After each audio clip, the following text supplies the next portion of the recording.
everyone to know that I am logging on today from the unceded territories of the Musqueam, Squamish, and Tsleil-Waututh host nations. I am grateful to have a home here, and as a settler of Asian descent and heritage, I acknowledge my own complicity and therefore responsibility to the land and its original sovereigns.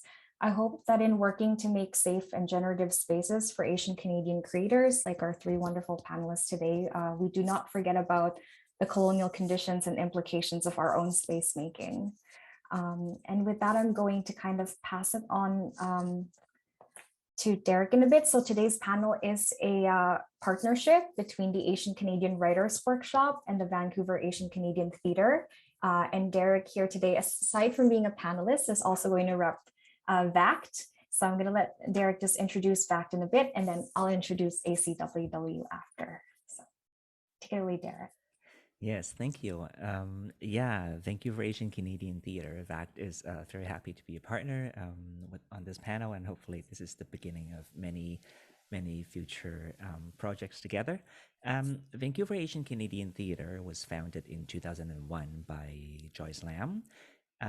And we started as a community theater. Joyce really had a vision to bring Asian voices on stage, Asian stories.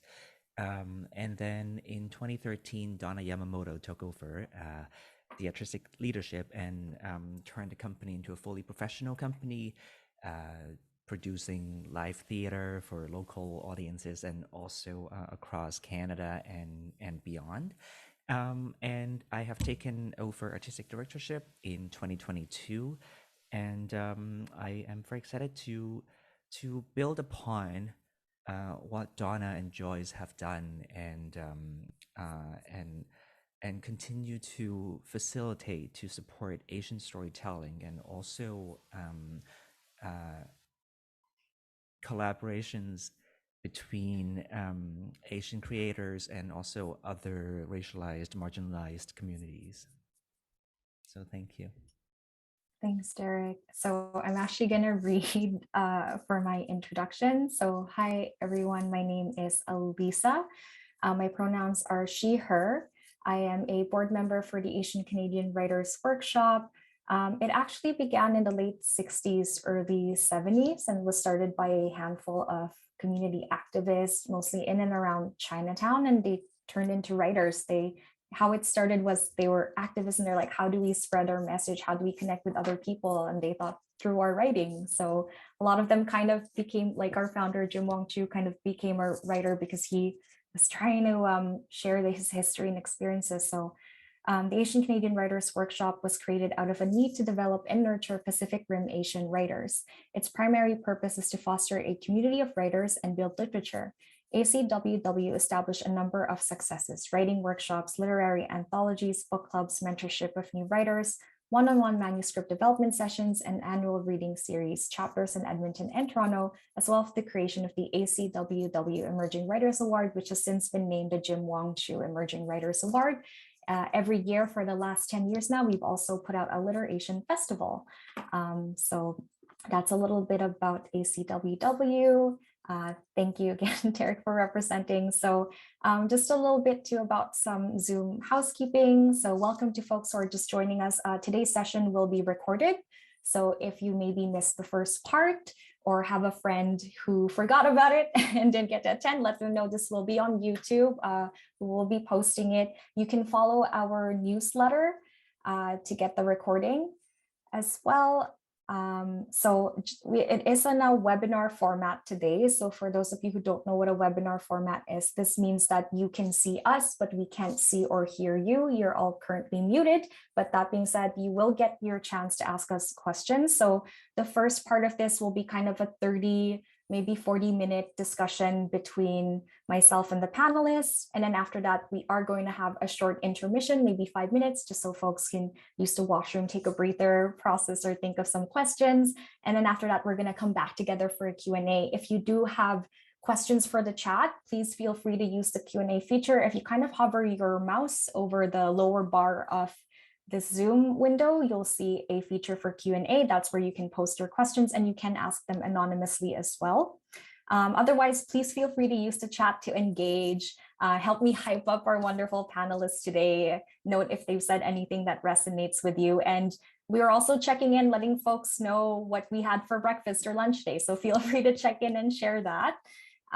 So yeah, and with that, I'm just going to do a quick introduction to the panel. So welcome to All or Nothing Journey from Page to Stage. Again, this is a partnership between the Asian Canadian Writers Workshop and the Vancouver Asian Canadian Theatre. The title of the panel is inspired by ACWW founder Jim Wong Chu, one of his poems, All or Nothing. And today will be sort of a workshop because of the nature of VACT and ACWW programming. Today will kind of be a workshop inspired process-focused discussion. And a lot of it too is in the early stages of partnering with VACT. Derek said something when I invited him to come and partner. He said, oh, this is making me think of why I do what I do. So I'm really just hoping to hear from our panelists on that and be inspired by their thoughts and stories. And I just thought that the title All or Nothing could be an approach to think about when it comes to theater and also our diasporic identities. So hopefully we'll talk a bit about that. And now on to introducing our panelists. Our first panelist that I will introduce today is Davey Calderon. Davey Calderon is an emerging director, curator, writer, producer, drag artist, and dramaturg. He has his BFA in theater performance and communication from Simon Fraser University and is co-founder of New to Town Collective, an emerging theater collective aspiring to provide accessible experimental training workshops and creating new interdisciplinary works together. Davey's first written solo show, Big Queer Filipino Karaoke Night, !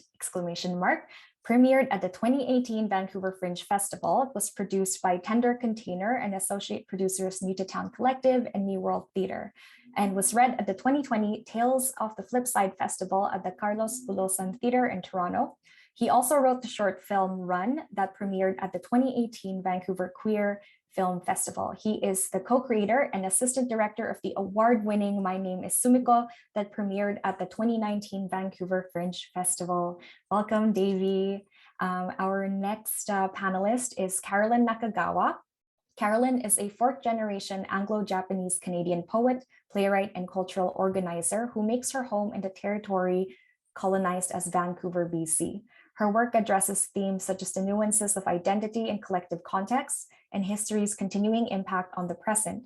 Nakagawa's poems have appeared in publications such as the Malahat Review, CV2, and the New Quarterly, and she has read her work at Powell Street Festival and Heart of the City Festival.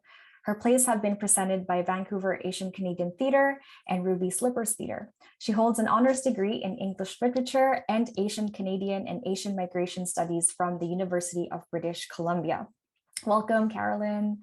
And last but not least, Derek Chan. Derek Chan Kaho, I hope I got your Chinese name right, Derek Chan Kaho, grew up in colonial Hong Kong, studied in Norway, and currently lives and works on the stolen and ancestral land of the Musqueam, Squamish, and Tsleil-Waututh nations, colonially now known as Vancouver. Derek received his BFA in theater performance from Simon Fraser University. A playwright, director, performer, translator, and producer, Derek has been co-artistic director of Rice and Beans Theatre since 2010. He has also worked with Playwrights Theatre Center as artistic director apprentice, Vancouver Asian Canadian Theatre as associate artistic producer, and the Revolver Festival as a guest curator. Derek has been a National Arts Center English Theatre artist in residence with Yellow Objects, a new installation exhibition in support of the ongoing pro-democracy movement in Hong Kong. His play Chicken Girl won the Sydney Risk Award for Outstanding Original Play by an Emerging Playwright and was nominated for Outstanding Original Script at the Jessies. Welcome, Derek, Carolyn, and Davey. Thank you for joining us today on a Saturday afternoon. Again, I hope in today's discussion we can find some time to talk more about some of the projects mentioned in your bios and some reflections on that. So I'm going to start us off with our first question, which is how and why did you get into the craft of playwriting? And feel free to talk about what inspired you to write the first play you wrote. So I'm gonna pick on someone to answer the first question. I'm gonna pick on, right under me is Carolyn's square. So Carolyn, would you like to answer the first question today? Yeah, what inspired me to get into the craft of playwriting? Mm-hmm. I always wanted to be a writer, always, always, always, since I knew that was a thing that you could do, since I knew what books were and that people wrote them. That's what I wanted to do. And as I grew up, I wanted to try writing every different kind of genre just as a way to be more of a writer. So I actually started getting interested in playwriting in high school because I went to a school that had a fairly unique drama program where the teacher, I went to Glen Eagle Secondary in Coquitlam, and the teacher, Richard Dixon, would actually write original plays for every single one of his classes. So the playwriting process was rather transparent in that context. And I did an independent study with him in my grade 12 year where I got to have some guidance on how to write for this particular form. And that's how I got started. And I just became very fascinated by all the restrictions and demands of playwriting and how that makes it like, so the stories become one very constrained but also so incredibly powerful, and you create a form where other artists can bring their own craft and talent to something that you created. And that really, really appealed to me, of how to work within that form to achieve something that's really not possible individually. Thanks for sharing. I love how you brought up that it's a way to bring different artists and art forms together. Because I know also for Davey and Derek, they're also performers and they also do different kinds of art. So it's interesting to be able to express, to have different roles, if you will, in theater and see that come together. Thanks for sharing. Who would like to answer the question next? Derek, did you want to have a stab at it? Yeah, I'll go. The first play I wrote was probably fourth year. No. Oh, the first play I wrote was back in Hong Kong when I was still in high school. It was around when I must have been 14, 15 years old. So like what would have been grade 9, 10 here, I think. So there was a really dysfunctional drama club back at my high school. Oh my God, I forgot about this. And for some reason, I was tasked with that year's show, and I didn't like the script that the grade 12ers wrote, because it was quite, it was kind of boring and whatever. And then so it was an all boys school, and I wrote this story about four students trying to figure out their relationships, and a lot of teen angst, a lot of love, a lot of fear, and trying to figure out their places in the world. um and that got tossed out, like immediately tossed out, and I essentially got replaced, and they did their little play about like a basketball team being triumphant at a school tournament or something. um but maybe that's why I kept writing. I'll write until somebody considers my stories worth telling. But that's actually interesting, because I've always wanted to tell stories, um, and I didn't write a play for a long time until university, and it was during the last year of my university I adapted I think the Wizard of Oz or something like it. It was a Fairy Loose adaptation with mannequins and whatever, and it was about leaving home and finding home and being stuck between home and the place that you thought was better than home, but turned out it wasn't. Um, yeah, so I guess all of that inspired the two first plays that I wrote. I think you're making me think in our creative processes or life and our creative work, there's more than one first sometimes when you get back to it with fresh eyes. And I'm really wondering where the writer of the basketball play is now. I would love to know. Maybe he's super successful. I wish I kept the script. I remember I wrote like with like pencil and pen on this Oh, like exercise book, and I wow. had to like give it to like my senior, like seniors and have them read it. And I don't know where it went now, sadly. I hope it'll pop up one day. Yeah.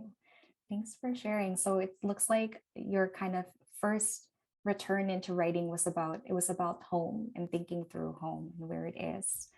Um, Yeah, do you I still write about that. Yeah, I have a follow-up to that. Is there a way in which like the craft of theater or your found community in theater with Davey and Carolyn, for example, is that a kind of home? Do you see that as some kind of home? Yeah, definitely. I do see that as home. Mhm. Not to go into it for too long, but when I first moved here to Vancouver to study theater at SFU, I Mhm. hated this place. Mhm. But I stayed. I stayed for the people. I stayed for the people I met in school, and I stayed for the work. Um, Work meaning the art, the theater, the storytelling. Yeah. Mhm. Wow, thank you. Davey, on to you. How and why did you get into playwriting? Mabuhay, everyone. How and why I got into playwriting. Um, First of all, I was never a natural writer. Growing up, we were just talking that I grew up in my mom's library. She was the grade school librarian, and that's where I went to at the end of the school day to read and do my homework. So I always loved stories. I always made up stories growing up, mainly because I had no friends. Uh, so I would just make up stories for myself. And then when I was thinking, I was like, oh, maybe I could be a writer. A lot of my teachers didn't encourage it. They're like, oh, you're way better at sciences. You're better at performing, but I don't know about this writing thing. And so, to be honest, I didn't write for many years. I didn't write through high school, only when it was necessary. I know when I got into university, I was I was in this interesting place because I was in both communications and theater at the time, and really going through the trajectory of Derek and I went to the same school at SFU. I was going through the trajectory of becoming an actor, and I was like, "Oh, I'm going to be an actor and a director, and that's what I want in my life," because at least it had some like connections to storytelling. And then also I tried writing things and they all failed. Tried writing a web series, it totally failed. Tried writing a pilot for a TV show where one of my co-writers had it in with a pitch that also failed. So I at the end I was like, wow, I'm such a failure as a writer. So I'm not going to try it anymore. And then when I went back to the Philippines in 2016, it was my first time there. Sorry, it was my first time there. I'm of Filipino heritage, but I grew up here in North America. And specifically Newfoundland. And so there's not really a Filipino community in that area. So I grew up not learning Tagalog. I grew up not learning much about my history and my culture and my heritage. And to go to the Philippines for the first time was kind of a formative experience for myself. And I was like, this is a story. And how do I express the story? And I realized it's like, oh, I have to write it. I have to write the story of it. So that was the impetus for Big Queer Filipino Karaoke Night, is weaving together the stories through a very specific container of my drag persona at a DD. Um, she has a longer name. I'm not going to get into it, but at a DD. Um, and I performed it. And it was the first time I realized, I was like, wow, I really love to write. And despite all of the failures I've had in the past, this is truly the way I could tell the stories that I care about, and the stories about the communities that I'm also representing and I also care about. And so in essence, I became a playwright out of necessity. Thank you for sharing that. I think it's interesting how, Derek, it sounds like your creative process is working through ideas of home. And Davey, you were inspired to get back to it by going back to a home. Um, that's a really nice connection. It sounds for everyone that it's the idea of stories, kind of finding that story that you need to tell and finding that community that you want to tell it with. And Davey, just I'm so glad you did not stop writing and that you haven't given up. You really, I know it's hard for all of us out there, and I love that you kept going. And I think that brings us to our next question of going all or nothing, which Davey is doing. And yeah.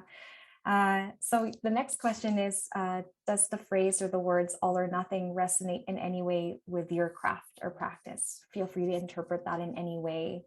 And maybe there are ways in which we might, again, think of all or nothing as an approach to one's diasporic identity, if it's relatable or not. So yeah, who would like to answer the question first?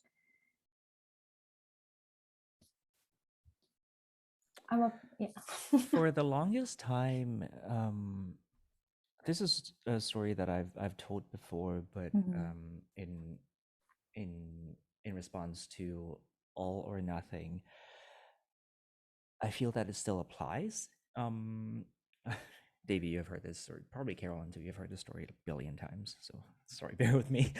But for the longest time, after I moved to Canada in 2005, I spent about 10 years pretending that I don't understand or speak Cantonese. I wouldn't hang out with Asian people. I wouldn't, I asked my acting teacher to get rid of my accent. That's why I sound like this now.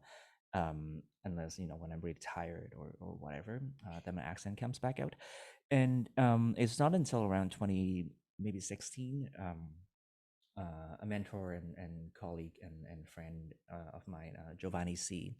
He found out that I spoke Cantonese, and he was like, "Hey, I want you to translate some play into Cantonese for me." And I was like, "Well, of course, it's Giovanni. Like, when he asks, you say yes." And then I ended up translating his solo show, A Taste of Empire, into Cantonese and performed it. But how this is related is that that was the beginning of me incorporating Cantonese back into my writing practice, and the beginning of back at Rice and Beans Theater. Back then, Pedro and I really started trying to facilitate multilingual storytelling or works in translation out here on the West Coast, and it's because through that journey, I realized that I have essentially just ditched half of me for the first 10 odd years, for the first decade, after I moved away from home, and and and I think and I wouldn't wish that on anybody. Now I'm able to enter my process with all of me, with my full self for the most part, and I think I wouldn't want to do it any other way. I shouldn't have done it any other way. So yeah, that's what that reminds me of, and also it's and I don't know when I dive into a writing process, I have to devote like all of myself. I have to love it. I have to labor, go through all the frustration, the failures, and all of that, and all of that comes with the process. Just like anything that's worth doing, if you don't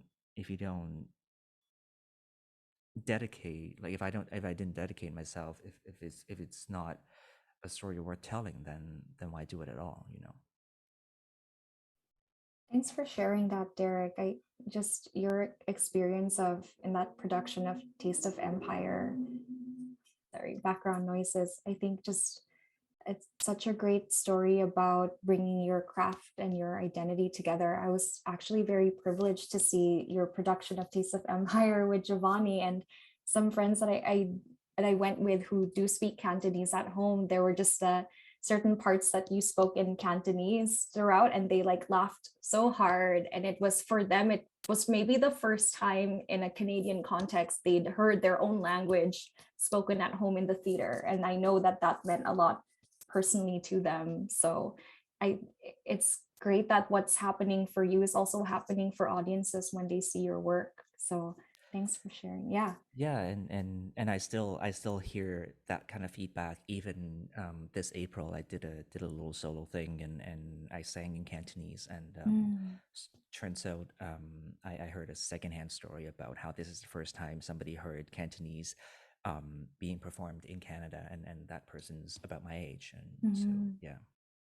And when we think that this language, Cantonese, has been spoken for so long in Canada too, it's also, if we think about being Asian Canadian, Cantonese is very much an Asian Canadian language. So thanks for sharing that, Derek. Davey, did you want to answer this question as well? All or nothing? In what ways Yeah. does it resonate? I mean, it's similar to Derek's situation. When I first began my career in theater, I wanted to do nothing with my Filipino heritage and identity because I felt so disconnected to it, and I felt like I had no avenue in, if that makes sense, especially as a second generation Canadian. As a maybe Carolyn and Derek knows, this is like your parents has perpetuated this narrative, right? Like this narrative, like we're Canadian now. Like there's some really interesting things from home, like food. We all agree about food. But like history and politics and familial history, like that stuff, that stuff's in the past. Like we're here now in the future. And I think that really that was how I wanted to move forward with my work. I identified as queer before I identified as Filipino. And then into doing Big Queer Filipino karaoke night, I came to the realization that the tension of me with identity is the real story of myself, and that is really the story that I've been neglecting for so long. And how do I, through my specific perspective, communicate that story? Because I think one of the biggest things was there's actually a good CBC radio series called Bad Filipino. It's a host, I think, from Winnipeg, which has a huge Filipino community. And each episode's about like examples, because he's a second generation Canadian Filipino, like why he's a bad Filipino, because it's like, oh, he doesn't understand this, he doesn't understand the balabayan boxes, like he goes through all the episodes. And like in the similar situation, I was like, oh, like I'm not Filipino enough because I don't know all these things. I don't know Tagalog. And then it's realizing it's like there are so many multiplicitous ways of being that I don't have to be that. But I also am not totally Canadian. And so how do you honor the intersection of those things? And so that's why in my writing, I'm excited about the intersectionality of things, and how do you connect those things together in your writing, and in that process as well, including the people coming from those communities. So that I'm really community focused. I've been kind of formulating some language for it.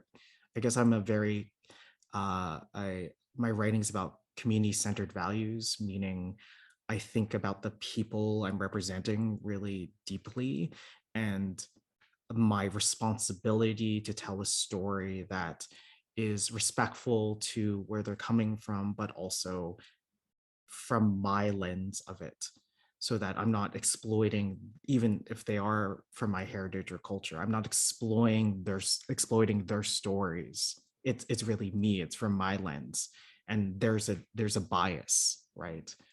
And so So for me, that's the all, is like I have to embrace all of that in my writing. And that serves me because in the complexity of that all, that's the exciting part to write about. So yeah. And I think Carolyn is a little similar with the project that she's working on too. Big diaspora feelings for sure. Right? Yeah, a lot of the things you said were resonating. Like, yeah, very similar experience. Like for me growing up, like I didn't really have anything to offer to anyone who was interested in my last name and what they thought it meant. Like I didn't grow up speaking Japanese.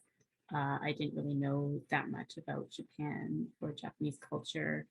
Um, and it wasn't until I was in university that I started to figure out that there is actually a very specific history of Japanese Canadians that does actually exactly match my own experience and my family's experience. Like there was always this narrative of Asianness and Japaneseness that had nothing to do with me because it was about like having immigrant parents or speaking this different language at home, which is super important to talk about as well, but it wasn't part of my experience.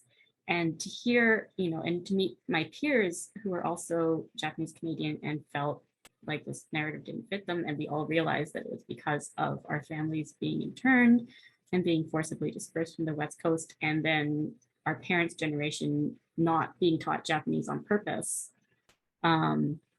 So that is its own separate culture that I now feel like I have to advocate for and fight for and make space for the fact that my name actually means all of this entire other history that is related to Japan, but not about Japan. It's about Canada and the way that Canada has treated people of color.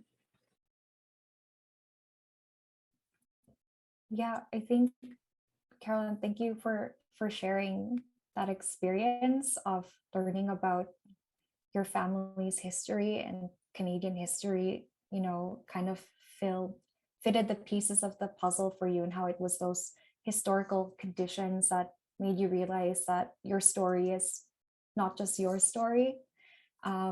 When you're talking about the framework, Davey, of intersectionality, and I think that falls in with what Carolyn also just shared with us. When you think of the phrase all or nothing, I even for Derek, I feel even for myself in the Asian diaspora, it's always like, am I enough of this all that I'm attributing to? Like, am I Chinese enough? Am I Filipino enough? Am I Canadian enough for myself? I feel that's something we can all relate to. But Davey, when you bring in this helpful framework of intersectionality, and Carolyn, when you bring in this idea of like that history is part of that conditioning, I think we need to kind of stop asking ourselves if we're enough and instead identify the ways in which we are intersectional and uniquely intersectional in our identities. So thank you guys for sharing those inspiring perspectives on that. I was the comedian Hannah Gadsby. I don't know if y'all are familiar with her. So she talks about her craft of comedy as being, her comedy is comedy in the way that Frankenstein's monster is human. And sometimes I'm like, oh, speaking of diasporic feel, sometimes it's how I feel about my own cultural and political identity as well. So, but when you put in again the framework of intersectionality into it and knowing our histories, I feel like that makes it so much more also interesting to answer that question through the work that you do. So thanks guys for that. We're coming up close to our what I'd like to be our intermission. So I think I'm gonna go into the last question, if that's all right. And again, feel free to follow up with each other for questions. We will have time for that. So I guess again, to focus on the workshop nature of what we try to do here. So in this chapter of your lives as artists, what advice would you give your younger selves? Not saying you all aren't still young, but what advice would you give your younger selves on the process of going from page to stage?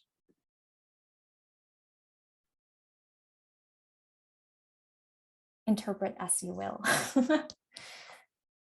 Yeah, maybe if you could talk about your latest work. Could you tell us a bit more about what that's been like to start from? Like, do you start from the page to the stage? How do you usually come up with a play when you start? Do you envision it already on the stage as you're writing, or are you dialogue based? Or I can start off with that. I feel like I'm the most traditional playwright of the panelists here, because I like I said, I started off just wanting to be a writer, so I do start with like a page and a script and everything. And the current project that I'm working on is called The New Canadians, and it's based off of the Japanese Canadian newspaper called The New Canadian, which is just too good of a story to make up. It's just about how Canadian all these people were and how they wanted to prove that they were Canadian, and then got interned and called enemy aliens and told that they were Japanese. So it's a really heartbreaking story. But that one in particular, when I started, I was just literally reading 7 years worth of newspapers. So it was really very, very text-based to start off with. And then I did some field interviews where I went and I spoke to people. I spoke to descendants of the people that I was researching, and I spoke to people who I thought were kind of present-day analogs of the people that I was researching. And then I went and I wrote, and then I applied for funding, and then I did workshops and wrote more, and I got a composer because it's a musical. So I think my advice to my younger self would be patient. Oh my goodness, like it's such a different timeline even than, you know, other works that I've done things with, even presented publicly in the past or tried to develop in other ways. I never had this idea that I would be working on a piece for 5 years and still be right in the middle and not knowing where the end is. But I think this resonates with something that Derek said, that, you know, if you're not completely consumed by it, it's not worth doing. So if it's gonna, I'm fine. I could do this forever as long as it gets there somewhere. I'm not bored. So I think that's a good sign. So yeah, being patient, I think is important. And if you're getting restless and bored, then it's not the right project, probably. Carolyn, I so resonate with that. Is I'm also working in a musical, and We have the same composer, so it's very overlapping. Yeah, it is.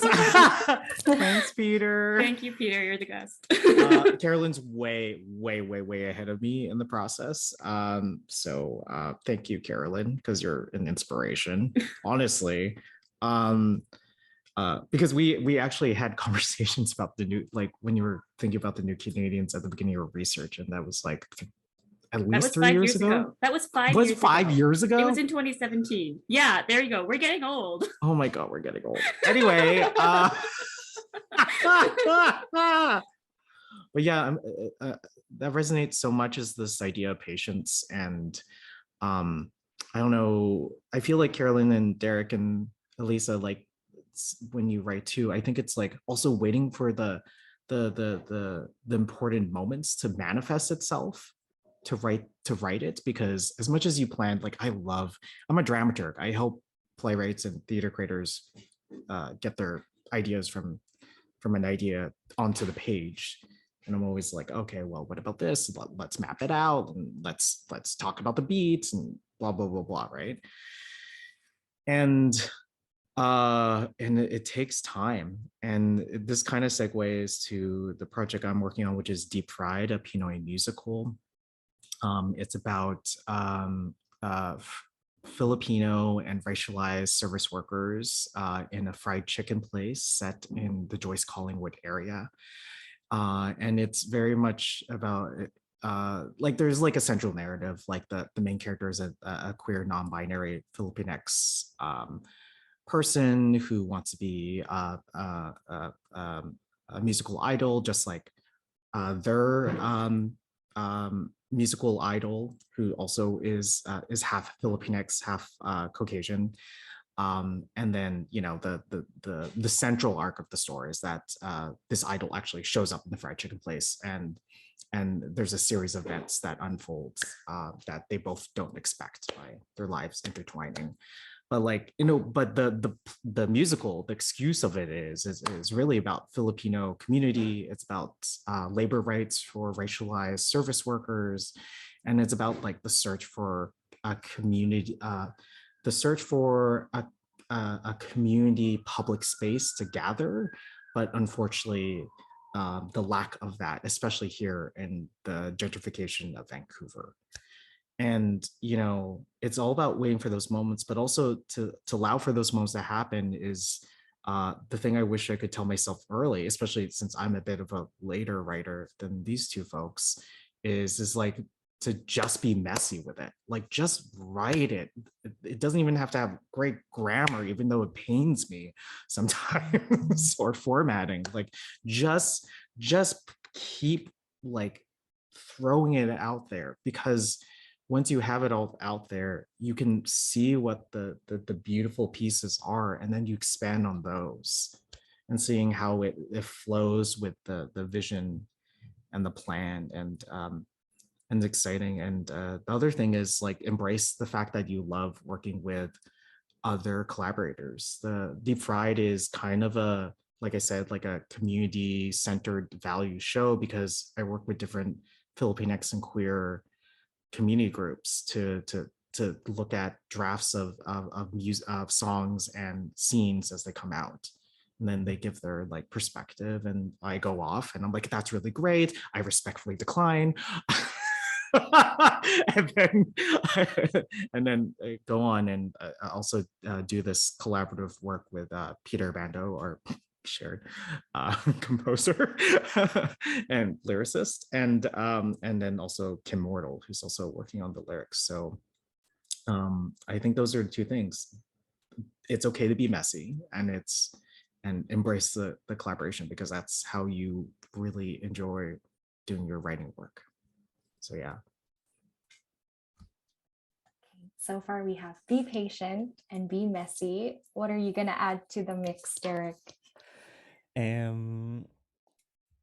It's funny. I'm currently, as a writer, I'm in a bit of a mid-career reflection moment, thinking about what I want to write about and how I want to write about it. If and I've been thinking about my early work a lot, and there's this sense of fearlessness and recklessness that was quite on the forefront in my early work. And I don't know. I don't know what happened. Maybe I got old. Maybe something happened, and I found myself missing that more and more these days, and to a point where I really miss that kind of now that with all my experience in creation, now I can revisit that kind of almost high-tech lo-fi DIY punky aesthetic. That's kind of roughly where I came from outside of theater. If I have to give my younger self one advice, is remember this. Remember this recklessness. Remember this fearlessness. Remember it. Remember it. Yeah. Yeah, thank you. I think it sounds like what you're calling for, Derek, is just constant kind of reflecting and reflexivity. Don't take every stage of your life essentially and your creative process for granted. I think, sorry, did you want to? Oh yeah. Yeah. And no, I don't have anything. I think You go on. I think as things, I think as creative writers or people who pursue creative cultural things in community, we're always like, I want to go to do the next thing that's going to be better, that we kind of forget about just stopping short of smelling the roses and absorbing the moment of like DIY struggle, or being that struggling artist, for lack of a better term, but like every stage, soak it in. So yeah, so be patient, be messy, and remember. I've one quick one. Yeah. That I also think of. I also think about quite often lately. Not. It's gonna sound funny, but you can always leave. You can always leave. and you can always come back. One of my teachers used to say, take a break, leave. If you're meant to come back, you're gonna come back. If you have a story to tell, you're gonna come back. Yeah. And yeah, I'm still here. I'm so glad you're still here. You can always leave and come back is actually a great segue to taking our short break. If people want to take a quick break, I think maybe we'll take a 5-minute break if folks need to have a bio break or just take a sip of water or something, and then we can maybe come back by 2 p.m. and just get into some Q&A with our artists. With our attendees, asking our artists some questions. If you do have a question, feel free to put in the Q&A. Otherwise, I think I'll start the break now, and I'll try to chime in, be like 2 minutes left or something. So yeah, thank you. Thank you.